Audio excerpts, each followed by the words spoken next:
Happy Thanksgiving, everybody. It is week 13 of the NFL. I am Statsational, bringing you some of the best analysis in Survivor pools. Welcome to Scratching and Survivor, coming up next.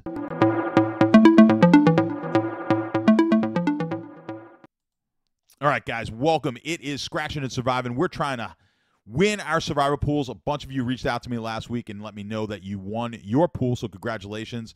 And congratulations to any of you watching this who did win your pool, or maybe one of the pools that you're in, and you're in multiple other ones, and you were able to take it down last week, hopefully with some of the advice that you garnered from this channel and this program. I, of course, am Statsational, former professional FX trader, now turned professional DFS player, professional sports bettor, and one of the co-founders of the Sharp app. If you haven't downloaded the Sharp app yet, head over to sharp.app and use code SURVIVE35. It'll get you 35% off. All right, guys, we are looking at week 13. We got Thanksgiving coming up tomorrow. I record these on Wednesday, so Thanksgiving games tomorrow, and then we've got a Black Friday game Friday. We've got Sunday games, the Monday game, of course. When we look back at week 12, a lot of people knocked out. You had Washington knocked a ton of people out in Circa. 33 people were knocked out on Washington. We had 8 people knocked out with Houston. You had 3 on Pittsburgh with the Thursday night game, and actually one person did not get their pick in, believe it or not, in the Circa Pool. $14.2 million on the line. They did not get the pick in.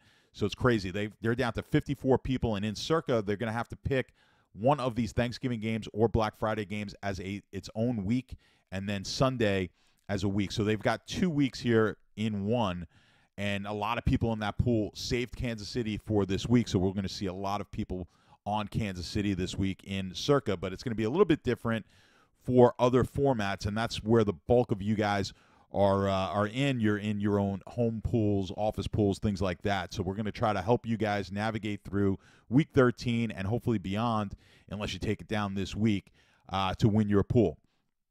So let's jump in here this week. Let's look at what we've got going on the Survivor grid. We'll navigate from there and then head over to the spreadsheet and talk a little bit about what's going on with the spreadsheet and how that can help us maybe with our picks this week. So the team with the highest win percentage is going to be Kansas City, 83.5%. Big favorites here against Vegas, double-digit favorites. That's the Friday night game. If you still have Kansas City, there's not many people with Kansas City still left. Some of you took them last week. If you were in a pool where you had Kansas City left and you were down to very few people, I did want you to take Kansas City last week. That may put you behind the 8 ball depending on what your opponents took this week, but that was a chance we had to take. It worked for some of you because some of you were able to have Kansas City when others took Washington, and you won your pool. Unfortunately, if you took Kansas City, someone took Miami, and they still have Kansas City left, they're going to be alive with a much better option than you have this week. That's just kind of the way it goes. But remember, in a head-to-head situation especially, I want to just take the best team I possibly can right now, because who knows if tomorrow is going to happen. If it doesn't go our way, if both teams win, someone takes a lesser team than the team I'm taking that week, and they both win, and then they have the advantage on me the following week, well, so be it. I'd rather have the advantage first, because we may not get to that second week. So if you're in that boat this week, hopefully we can get through it and make our way to week 14. So, of course, leave the comments down below. It's difficult for me to give these videos and kind of fit them to one size fits all for all of you guys. We got a ton of comments last week. I love it. And also, even if you've commented before, I'm going to forget exactly what teams you guys have left. So when you put it in the comments, you let me know exactly what teams you have left. And if you're down to just a couple of people, I want to know what they have left also, because that's going to possibly weigh into the direction that we go. So, again, Kansas City, the top choice here this week, highest win percentage. Not necessarily the top choice in picks. They will be in Circa, of course, in that short week slate. 81% probability win percentage for Detroit. They are a double-digit favorite as well. They get the first game tomorrow at home against Chicago. You've got Buffalo. We didn't expect this one to be one of the top choices this week or one of the higher win percentages going against San Francisco. I mean, earlier in the year, we could have maybe even anticipated San Francisco being, if not a favorite, a 1 or 2 point underdog. Now a 7-point dog with the injuries we saw. Also of note there, pay attention. When this video comes out, it's on a Wednesday. Things change dramatically from Wednesday to Saturday. We get injuries. That happened last week in that Green Bay game against San Francisco, and the line moved. A few of you, you didn't have many other options. All of a sudden, Green Bay opened up as an option for you guys, and you were able to advance because of that. So things will change. Pay attention. Stick on Survivor Grid. Keep refreshing it. It's going to change pick percentage as the week goes on. And also, if you have the Sharp app, even if you're not a paid member of the Sharp app, check the Sharp app for the lines. They are updated really quickly based on where the market is, and you'll be able to tell. Look at the money line, convert it. If you don't know how to convert the money line into a probability, I've got videos here on our YouTube channel on how to do that. So definitely check that out. Just look up how to convert money lines into implied odds, implied probabilities, and that'll let you know. That's going to get you a better win percentage. If you look at the midpoint on the Sharp app between the two lines and then do the implied probability calculation there, they're very simple. That's going to give you the most accurate win percentage number that you can have. So keep track of that. See if any of these lines move as the week goes on, right? So Buffalo against San Francisco, again, not a game that we necessarily anticipated being playing. Most of you have taken Buffalo already, thus the low percentage of Buffalo picks. As you can see, they do have some significant value here in the future. You've got this New England game coming up in Week 16, the Jets in Week 17, and then New England again in Week 18. So you've got 3 weeks here where you could potentially take Buffalo if you have not taken them already. If you are in a pool where you're down to just you and someone else, heads up, maybe a couple other people. If Buffalo's your only option, by all means, you're going to want to fire away. If you've got Kansas City or Detroit and your heads up, I think you absolutely have to take either one of those teams if you have one of them available to you this week. You cannot continue to look to push it off to the future. Where you can start to look to the future is when you're close. So between a Buffalo and Tampa and Washington, Denver, like these teams are starting to get close, and that's where we have to kind of look. If those are our only options, will we need any one of these teams? If we had a couple of choices to make between these two teams in this group, and I'll throw Houston in there as well. Let's kind of sort this by the win percentage. You know, if you throw Houston in there, and we're getting a little sketchier when we get to Dallas, but let's just say you've got an option between Tampa, Washington, Denver, Houston, and you've got 2 of these teams, then you're going to want to look to the future, and do we need these teams in the future? Now, you very well may need Tampa next week. If you have no other options here and you're in a pool down to very few people, I want you to just go ahead and fire at the best possible team you have left. But like I said, if you have no other options here for next week, if you've taken Philly already, if you don't have Cincinnati, if you don't have Pittsburgh, then you may have to hold off on Tampa. If you've got an option for Week 14, then by all means go ahead and take Tampa. Now, the other consideration to make here, especially if you're in a pool of a little bit more size, but even if you've got 10 people or so in your pool, if you've got other options, we can look to maybe fade Tampa because they are going to get a lot of attention this week. We do have other opportunities in the future and the immediate future in Week 14. This is going to be really determinant upon your pool. I think the message I always like to get out to you guys is try and be as optimal as you possibly can in plotting out the next 2 or 3 weeks if you are in a small pool, 10 people left, 15 people left, whatever it is. Stay as optimal as we can. That does not guarantee that you're going to win, but I'd rather other people take chances. Let them, if someone has Kansas City or Detroit left and they don't take them this week and they're down to 6, 7 people in the pool, that's just idiotic at that point, right? Because we just may not get to Week 14, 15, 16, and you may not need them again anyway. So I would imagine most people with those options will take them. That's why I want to know who your opponents have left. But the only decisions we're really going to have to make this week is when we get to these teams that are close, and then the tiebreaker is really going to be, can we use this team again?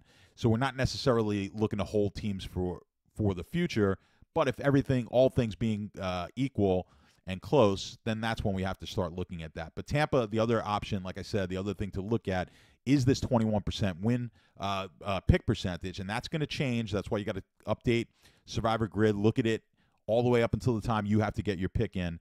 And this week's a little tricky because we've got some really good games here on Thursday and Friday that you may want to pick. But if you're not capable of, or you're not taking one of those games and you are allowed to put your pick in over the weekend, just keep an eye on this number. It may change. But as of right now, if you have another option off of Tampa, you might want to go ahead. If you had Washington, Denver, Houston, you may want to take one of these other teams because of the fact that, and I don't know why this is not sorting. There we go. I think I did something to missort. I must have changed it. But if you've got the Washington, Denver, Houston, Dallas, maybe not as much, and we'll see if that line moves. But if you have one of those options, that would be something to consider because a lot of people are going to be on Tampa. All right, I did mention Dallas. Let's talk about them just briefly here. Dallas, not a lot of future value, really no future value, potentially at Carolina in Week 15. Let's look at that Week 15 here quickly. You're going to have some options. I think most of you probably don't have Baltimore. Maybe you don't have Minnesota left. You probably do have Arizona available. You may have Cincinnati available to you, Atlanta available to you. Like, you're going to have some options here.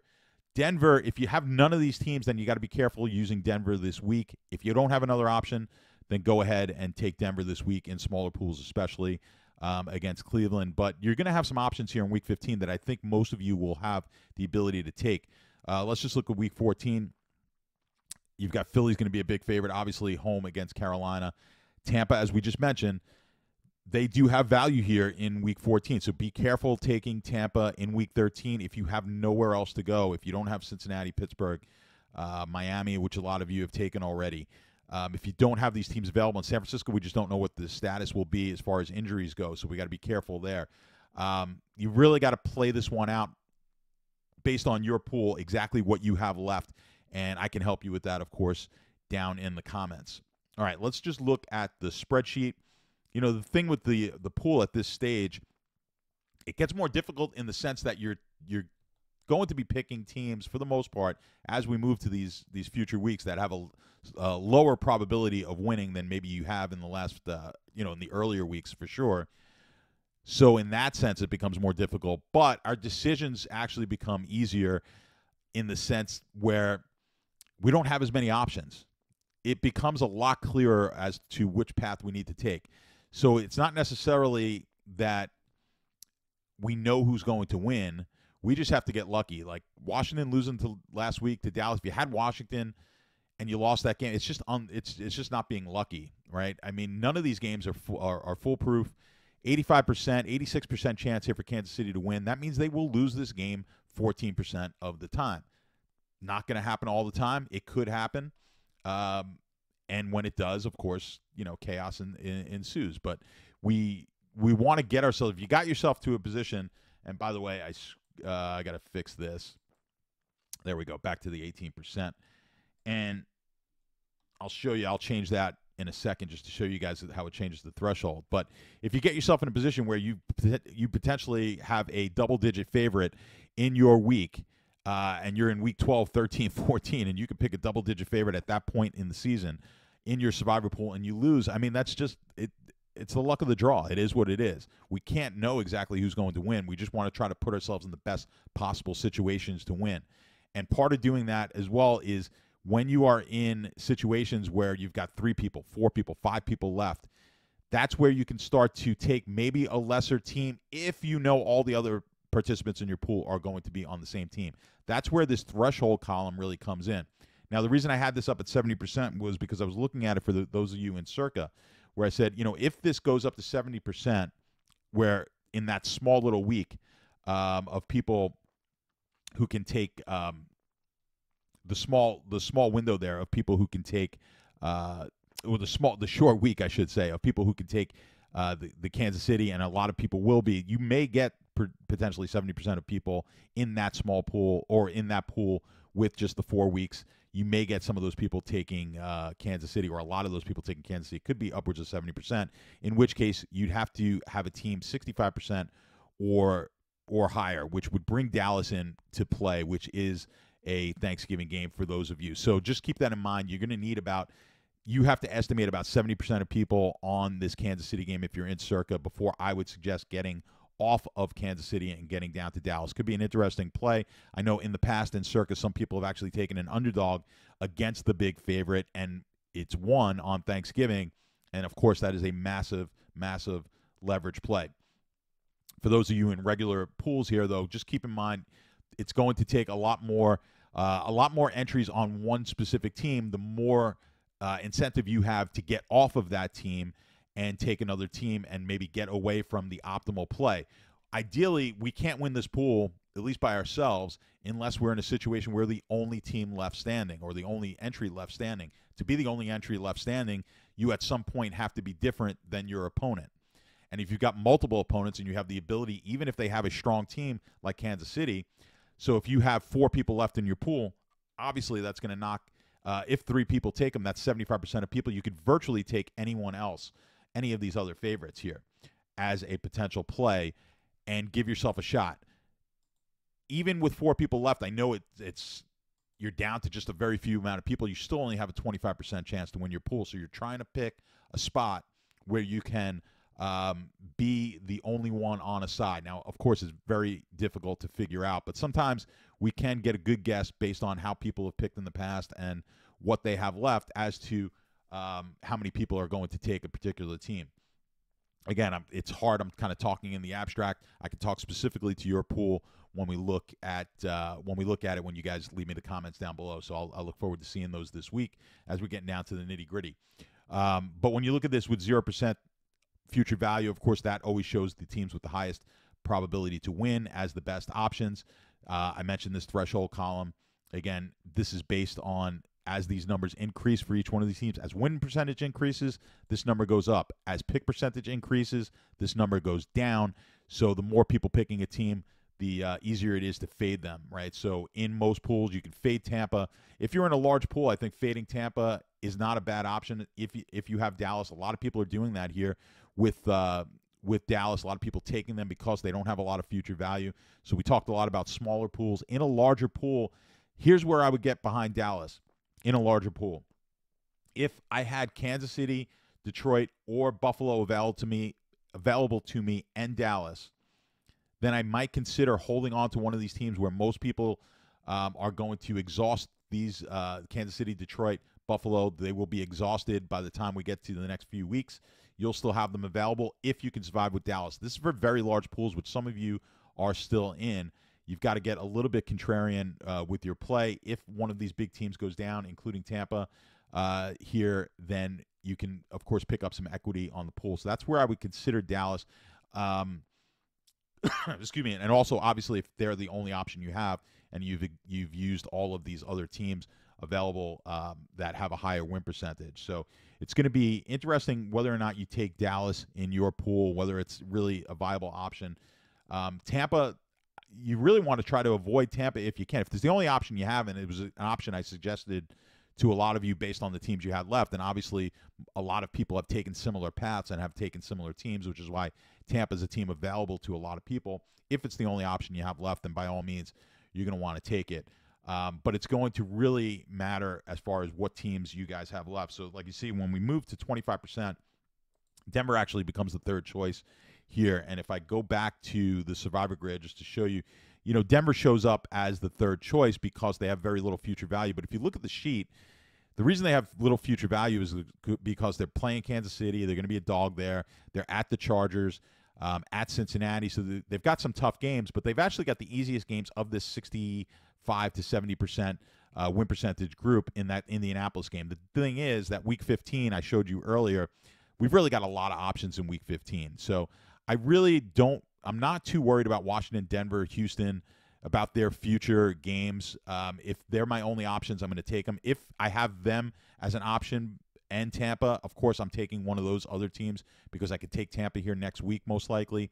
So really, at this point in the season, for the most pools, we're trying to be as optimal as we possibly can, which means looking out to Week 14, 15, and even in larger pools, we want to look all the way out to Week 18 and try to map our way to the finish line and see if we can get a little contrarian here, hopefully pick up on the pool and be able to win. Those are the type of pools where we're going to probably not win it all by ourselves.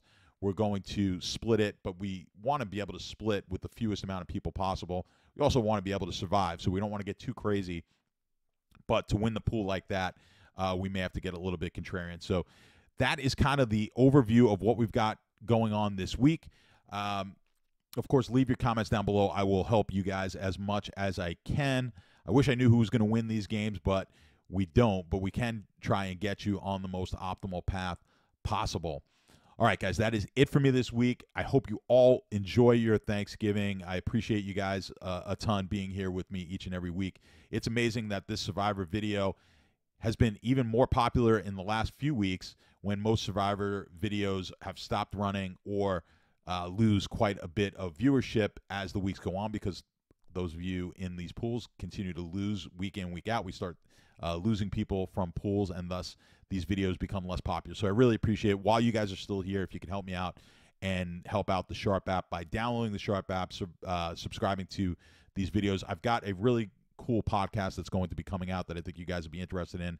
It's for not just for sports bettors. It's going to be sports betting kind of related content, but we're going to be taking some people in different industries that may be of interest to those in sports betting, people who are experts in risk, psychology, authors, professors, things like that, as well as some people in the sports betting world. So I think you guys are going to be really interested in that. And if you subscribe and like these videos, of course, it's going to help out in the algorithm so that when we start showing these and recording and then showing the podcast here on YouTube, you guys will be notified of when that happens. So again, I appreciate all of you guys. I'm thankful for you all, and I hope you all enjoy tomorrow's Thanksgiving dinner with your families. And I will see you hopefully back next week. If you guys win, be sure to let me know. Good luck, everybody. See you next week.